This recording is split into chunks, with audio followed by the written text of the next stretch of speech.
My name is Meghan Sussex now. Call me Meghan Markle one more time, Mindy f***ing Kaling. Under the bright sun of Amman, the scene was set with precision. Cameras stood ready. Security lines held firm. Meghan stepped forward, anticipating the full weight of the royal ceremony. But the welcome never came. Abdullah II of Jordan was nowhere in sight. Queen Rania of Jordan did not appear. No motorcade arrived. No formal acknowledgment followed. Aides exchanged uneasy glances as diplomats stiffened. Observers sensed a rupture. So, was this a breach of protocol, a calculated signal, or something far more deliberate? Your sister, your half-sister, has just lost her $100 million Netflix contract. What unfolded next carried consequences far beyond a single public moment. The silence before the storm. In mid-February 2026, weeks before the cameras ever touched down in the Middle East, a carefully drafted letter left Montecito, California. It was not casual correspondence. It was formal, deliberate, and unmistakably styled. Heavy cream stationery, embossed with the Duke and Duchess of Sussex coronet. The destination was clear: the Royal Hashemite Court in Amman, Jordan. The request inside was equally clear: a private audience with King Abdullah II and Queen Rania during the couple's upcoming visit. The tone, according to sources familiar with the outreach, was respectful but confident. The assumption was that the meeting would naturally follow. After all, royal titles still carry weight in many parts of the world. But there was one critical omission. No diplomatic cable had been issued by King Charles II. No formal notice from Buckingham Palace. No state-level coordination. In diplomatic terms, that absence matters. In royal circles, it can define everything. Days passed. There was no reply, not a decline, not a postponement, not even an acknowledgement of receipt. Just silence. At first, insiders suggest the quiet was interpreted as routine processing. International schedules are busy. Courts operate carefully. There was no immediate reason to panic. Those close to the Duchess reportedly believed the audience was little more than a formality, a matter of aligning calendars rather than securing permission. But as February moved closer to the 28th, something became harder to ignore. The Royal Hashemite Court did not reach out through back channels. No aides made preliminary contact. No advanced teams coordinated security alongside palace officials. For a visit of this profile, that absence was unusual. Still, the trip proceeded. When the Sussex team landed in Amman, the atmosphere felt noticeably different from what had been anticipated. There was no palace representative waiting on the tarmac. No discreet confirmation that a royal meeting would be arranged quietly behind closed doors. The city moved as normal. The Jordanian court remained publicly and privately still. In diplomatic practice, silence can be louder than rejection. A refusal can be negotiated. A postponement can be rescheduled. But silence leaves no ground to stand on. Behind the scenes, staff began seeking clarity. Messages were checked, channels were reviewed. Yet the position from Amman did not change. Without formal state communication from London, there would be no official reception. That principle, deeply rooted in protocol, did not bend. For the first time, the gap between expectation and reality became visible. The confidence that the meeting would simply fall into place began to fade. The carefully planned optics of the visit, humanitarian stops, partnership branding, curated appearances, now carried a shadow. Because at the center of it all was an unspoken truth. The hosts had not opened the door. And as February 28, 2026 approached, the absence of acknowledgement was no longer a scheduling issue. It was becoming a statement. The certainty that everything would seamlessly align began to erode. Carefully staged humanitarian visits and polished partnerships now felt overshadowed by one stark absence. The door remained closed. As February 28, 2026 neared, silence hardened into meaning. Was this mere scheduling or a calculated message? Let's find out. When reality settled in, moved forward under the banner of a partnership with the World Health Organization, carefully framed as humanitarian and purposeful. Cameras were ready, schedules were tight, yet something fundamental was missing. There was no royal motorcade. Requests for state-level security were reviewed by the Jordanian Ministry of Interior and declined. The explanation was procedural and precise. This was not an official state visit. Without formal diplomatic communication from London, the couple would be treated as private visitors. Security arrangements would remain private as well. For seasoned observers of royal protocol, the message was unmistakable. The only formal gesture extended during the trip came from the British side. Ambassador Peter Hall hosted a modest reception at his residence in Amman. It was a contained gathering, polite but noticeably restrained. There were no senior Jordanian royals present, no palace photographers, no signal of endorsement from the Hashemite court. Then came the moment that shifted everything. While Meghan was visiting a specialty hospital in Amman, filmed holding the hand of a young burn victim from Gaza as part of the humanitarian narrative, images began circulating elsewhere. At nearly the same time, Queen Rania was photographed attending a local education initiative just miles away. The event was public, visible, and widely covered within Jordan. The timing was impossible to ignore. There was no overlap, no acknowledgement, no suggestion of even a brief courtesy meeting behind closed doors. For many watching, the distance felt deliberate. Two high-profile engagements unfolding in the same city, on the same day, yet entirely separate. Inside the Sussex team, tension reportedly rose. The expectation of a quiet royal audience had not materialized. The carefully built image of a visit blending humanitarian outreach with soft diplomatic presence was beginning to crack. The language used in briefings shifted subtly. Words like partnership and collaboration gave way to emphasis on independence and private initiative. Observers noted a visible strain. Meghan maintained composure in front of cameras, but insiders described sharp exchanges behind the scenes. Questions were asked about protocol. Frustration surfaced over optics. There was concern about being positioned not as visiting royals, but as high-profile celebrities operating outside formal recognition. That distinction mattered. As footage from the hospital and refugee camp circulated, online commentators began drawing conclusions. Why had there been no meeting with King Abdullah II? Why had Queen Rania appeared elsewhere instead? The silence that began with an unanswered letter was now visible in real time.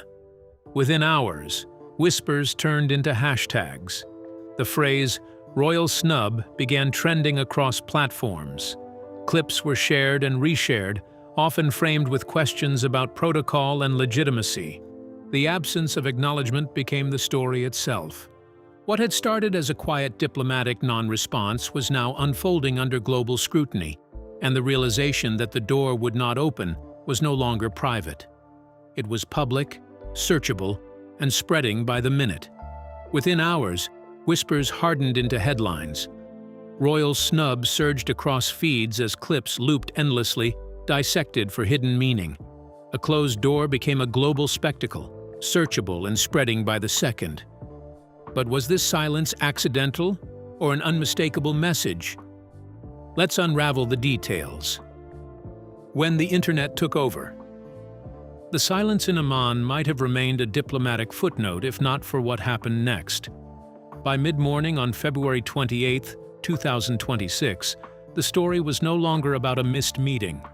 It was about images, powerful, emotional, carefully framed images that began circulating across global platforms within hours. Footage from a specialty hospital in Amman showed Meghan seated beside a 14-year-old burn victim from Gaza. She leaned forward, holding the child's hand, her expression solemn and intent.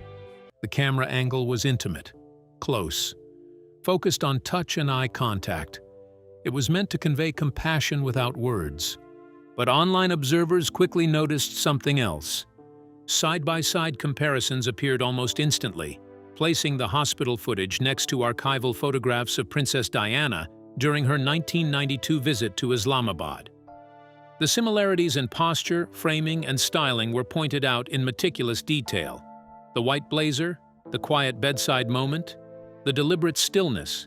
Commentators debated whether it was homage or imitation, but the comparisons were undeniable, and they spread fast. Within hours, another clip joined the debate. At the Za'atari refugee camp, Meghan was filmed taking a penalty kick during a youth soccer activity. She laughed with children afterward, a light moment in an otherwise tense visit. Yet once again, social media users created side-by-side visuals, this time placing the footage next to images from Catherine, Princess of Wales, during her 2022 engagement in Jordan. The stance before the kick, the dirt pitch, the relaxed interaction afterward. The resemblance fueled a second wave of scrutiny. By 14 Greenwich Mean Time, the hashtag royal identity theft was trending across the United Kingdom. Digital heat maps showed sharp spikes in engagement. Comment sections filled with arguments, analysis, and frustration. What had begun as questions about protocol now expanded into accusations of image replication and strategic positioning. Then a more personal comparison erupted. During a roundtable discussion in Amman focused on rehabilitation technology, Prince Harry was photographed holding a high-tech prosthetic leg while speaking about recovery and resilience. The image was meant to highlight humanitarian progress. Instead, it collided with another headline circulating that same week. Meghan's father, Thomas Markle, age 81, was reportedly recovering in the Philippines after a leg amputation. The contrast struck a nerve. A new hashtag, Compassion Begins at Home, surged across platforms. Commentators questioned the optics of promoting prosthetic innovation abroad while remaining publicly silent about an immediate family medical crisis. The narrative widened from royal protocol to moral consistency. By late afternoon, attention turned back to Meghan herself. During one press interaction, a brief clip captured a moment of visible tension. Her expression tightened. A pause lingered longer than expected. Body language analysts dissected the footage frame by frame. Lip readers speculated about words exchanged off-camera. Whether frustration or fatigue, the perception was clear. The pressure was showing. In less than 24 hours, the storyline had transformed. What began as a quiet diplomatic refusal had become a viral storm of comparisons, questions, and emotional reactions. The focus shifted from being excluded to appearing defensive.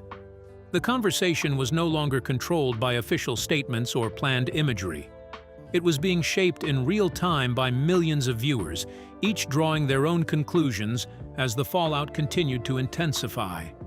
Within 24 hours, a quiet diplomatic absence spiraled into a global reckoning. Comparisons multiplied, reactions intensified. Control slipped from official hands into millions of screens. As narratives hardened in real time, one question lingered. Who truly drew the line and why? Keep watching. The palace draws a line. As the online storm intensified and hashtags continued to surge, the response from London did not come in whispers. It arrived with precision. At 9 Greenwich Mean Time on February 28, 2026, a formal statement was released from St. James's Palace. The timing was unmistakable. While social media dissected hospital images and refugee camp footage, the monarchy moved from silence to action. The voice behind the statement was Princess Anne. Princess Royal condemned what she saw as a violation of the rules of protocol. She said that the Queen's visit to Jordan was a very important occasion and that the Queen's presence was a great honor. She also said that the Queen's visit was a great pleasure and that the Queen's presence was a great honor. She also said that the Queen's visit was a great pleasure and that the Queen's presence was a great honor. She also said that the Queen's visit was a great pleasure and that the Queen's presence was a great honor. She also said that the Queen's visit was a great pleasure, and that the Queen's presence was a great honor. She also said that the Queen's Princess Royal condemned what she described as unauthorized diplomatic outreach, making clear that no working authority had been granted for state-level engagement in Amman. The absence of a diplomatic cable from King Charles III was no minor technicality. It was central to the issue. The statement also confronted the use of titles and emphasized that the designation of Duke and Duchess carries responsibility, not independence from constitutional limits. To present oneself in a foreign capital as if representing the crown without formal sanction was characterized as a serious breach of established practice. But the palace communication went further. It referenced the growing online comparisons. Without naming specific social media trends, the briefing highlighted what it called the replication of historic royal imagery. The hospital footage in Amman and the soccer engagement at the refugee camp were described as visually echoing past humanitarian moments associated with Princess Diana and Catherine, Princess of Wales. The tone suggested that these parallels were not coincidental. They were framed as calculated attempts to appropriate legacy and symbolism. What made the intervention particularly striking was its context. The palace was not simply responding to a trip. It was responding to the reaction, the viral debate, the visible frustration captured on camera. The shift in narrative from diplomatic oversight to public confrontation. By speaking at that exact hour, the monarchy signaled that it had been watching the same footage the world had seen. Observers noted the sharpness of the language. There was no room left for interpretation. The message conveyed a boundary. The Crown's authority could not be borrowed, reshaped, or implied without consent. The phrase used by aides briefing the press afterward carried weight. The leveraging of the Crown's shadow would no longer be tolerated. Reports from within royal circles indicated that Prince William supported a firmer stance. Discussions about reputational damage and constitutional integrity had reportedly intensified in the days leading up to February 28th. The Jordan episode, combined with the online backlash, appeared to crystallize those concerns. Public reaction in the United Kingdom was swift. Snap polling conducted that afternoon suggested that 82% of respondents supported the Princess Royal's position. For many, the issue had moved beyond personal rivalry or media narratives. It was being framed as a matter of institutional protection. By midday in London, the focus had shifted again. The viral storm had met a structured counter-response. What began as silence in Amman had triggered confrontation in Britain, and the monarchy had now made it clear that the line between private initiative and royal authority would be publicly defended. By midday in London, the narrative had hardened. What began as silence in Amman now collided with authority at home. A counter-response moved with precision, drawing an unmistakable boundary between personal ambition and royal power. But who decided that line had been crossed? Stay glued, the door that never opened. After the statement from St. James's Palace, attention turned back to Amman. The focus was no longer only on imagery or online reaction. It was in the firm position of the Jordanian state itself. What had first appeared as silence was now understood as policy. Sources within diplomatic circles confirmed what had been implied from the start. Without a formal diplomatic cable issued by King Charles III, there would be no official recognition of the visit at state level. The Royal Hashemite Court operates on constitutional protocol, not informal outreach. A letter sent from a private office in Montecito, even one bearing a ducal coronet, did not carry sovereign authority. The message from Amman was calm but immovable. Requests that might suggest endorsement were quietly declined. Among them, according to individuals familiar with the discussions, was the idea of capturing a joint image that would symbolize global leadership and humanitarian unity. The response, described as polite yet unmistakably firm, signaled that Queen Rania would not participate in what was viewed as a commercially framed engagement. One remark circulating within diplomatic commentary summarized the position bluntly. The Queen of Jordan does not do commercials. That sentiment echoed across Jordanian media outlets in the days that followed. Coverage of the visit avoided royal styling. Instead of royal highnesses, headlines referred to the couple as celebrity visitors. The distinction was subtle in wording but significant in meaning. It reflected the court's choice to treat the visit as private rather than sovereign. Behind the scenes, diplomatic cables reportedly reinforced that stance. Communications between Amman and London indicated that future engagements of a similar nature would not receive formal accommodation without clear authorization from Buckingham Palace. The implication extended beyond one trip. It suggested a framework that other allied nations could follow. At the same time, questions began to surface regarding the partnership with the World Health Organization. While the visit had been presented under a humanitarian banner, insiders suggested that the negative diplomatic attention had prompted internal review.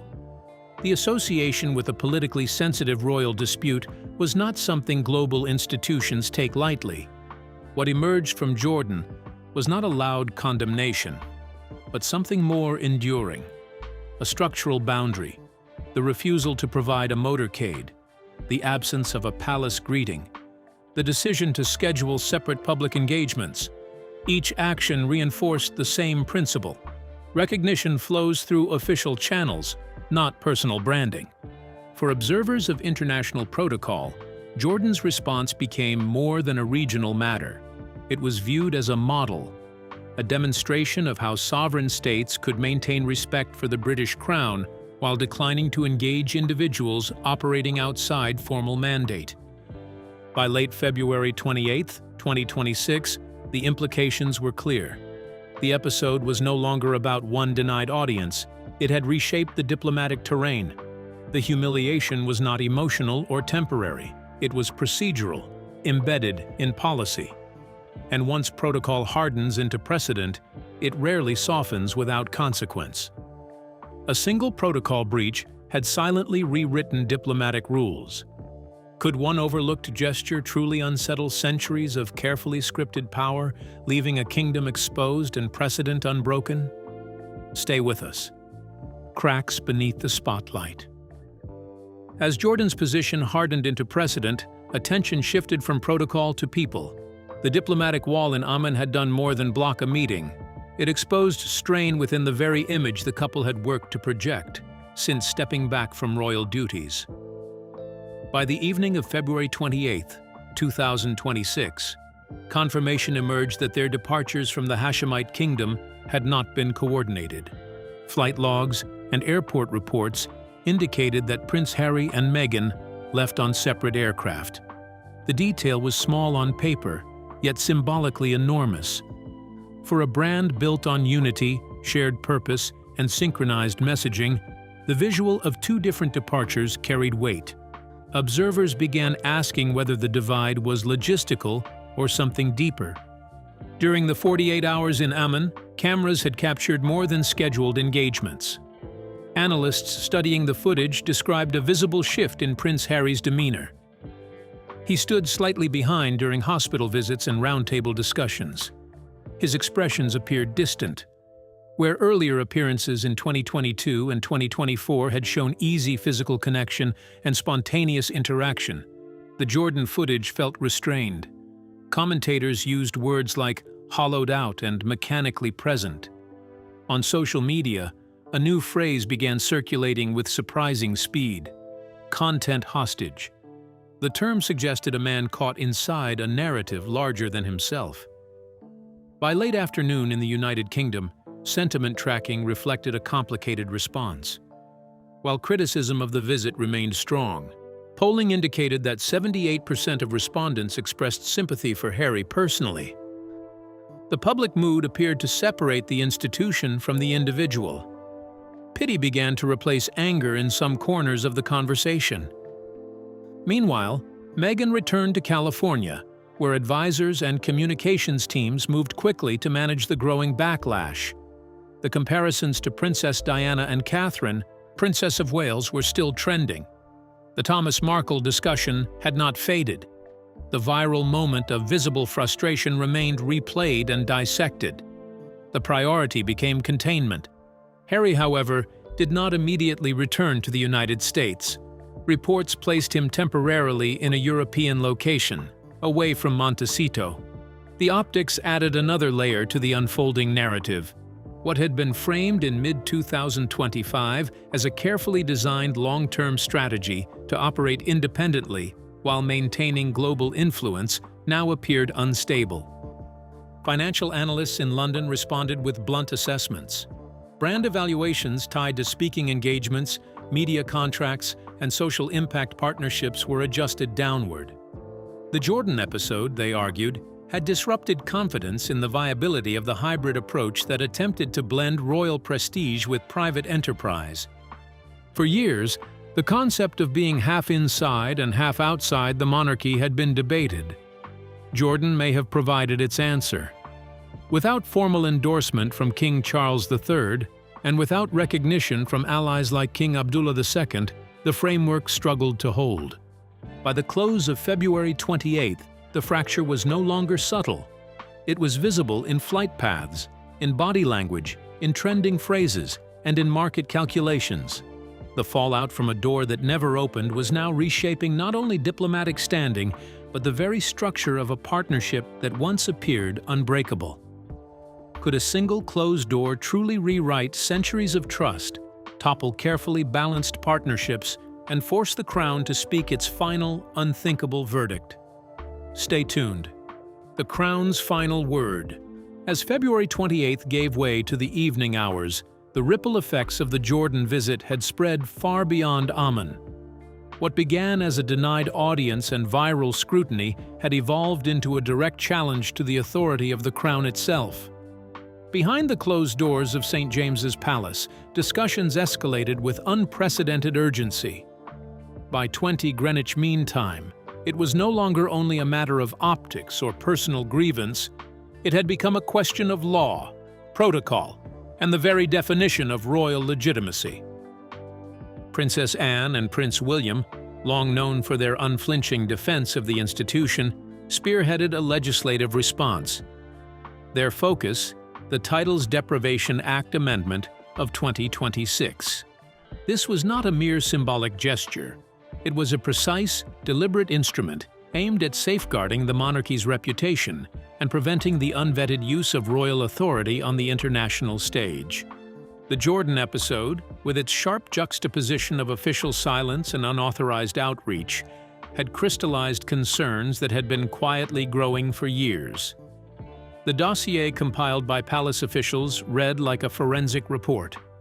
Unauthorized diplomatic solicitations, attempts to coerce ambassadorial channels, striking visual parallels to other members of the royal family, and the strategic commercial use of royal imagery in ways that implied sanction where none existed. Every point underlined a recurring theme. The crown could not afford to be bypassed. The discussions were meticulous. Legal advisors outlined the mechanisms for ensuring the amendment could be enacted swiftly and decisively, while communications teams prepared narratives to manage public perception. It was clear that control had to be reasserted not only for the sake of tradition, but for international credibility. Media experts noted that the global sentiment metrics reflected the gravity of the situation. By the evening, polling indicated public support for the Crown's intervention had peaked in the United Kingdom, while in the United States, approval ratings tied to the Sussex brand had dropped by 15 points in mere hours. Analysts described it as a stark reminder that authority, once questioned, could erode perception rapidly, even in seemingly untouchable spheres of influence. The dossier itself was revealing in its scope. Each incident was catalogued with dates, locations, and photographic evidence. Unauthorized approaches to foreign dignitaries were listed alongside internal communications that showed attempts to frame humanitarian and partnership visits as official royal business. Visual comparisons, hospital visits, youth soccer events, high-tech rehabilitation demonstrations were cited as evidence of identity mimicry. Beyond personal optics, the dossier emphasized the reputational risk. Every misstep reflected on the United Kingdom's diplomatic standing. Queen Rania's refusal, framed with absolute precision, had demonstrated the consequences of bypassing proper channels.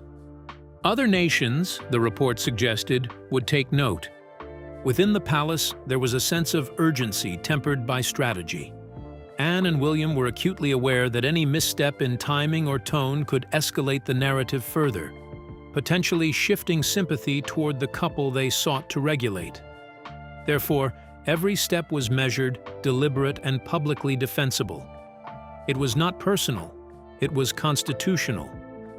The amendment was drafted with a dual purpose: to assert legal control over titles and to signal clearly that the monarchy's shadow could not be leveraged for private advantage.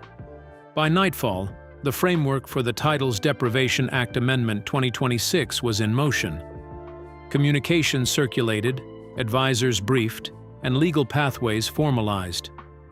For the monarchy, the Jordan visit had become a textbook case of what happens when private initiative collides with sovereign protocol. It was a moment of reckoning, not merely a reprimand, but a demonstration of institutional resilience. The Crown, having watched viral images, scrutinized optics, and tracked public sentiment, had recalibrated. Control was no longer latent, it was active, deliberate, and unambiguous. In the shadows of these maneuvers, analysts noted that the narrative had shifted yet again. The conversation was no longer confined to a single snub or viral moment. It now encompassed questions of authority, legitimacy, and the boundaries of influence. Every image of the visit, every clip of tension, every hashtag that had trended hours before, now served as a case study in why the Crown maintained the structures it did. The Titles Deprivation Act amendment was more than legislation. It was a statement, a safeguard, and a signal to the world that the rules of engagement for the monarchy were not optional and that the silent wall of protocol was now reinforced by law. So, what do you think made Jordan's silence speak louder than any royal statement, and could this be the moment the Crown stops holding back? We'd like to hear your thoughts in the comments. Don't forget to like, share, and subscribe.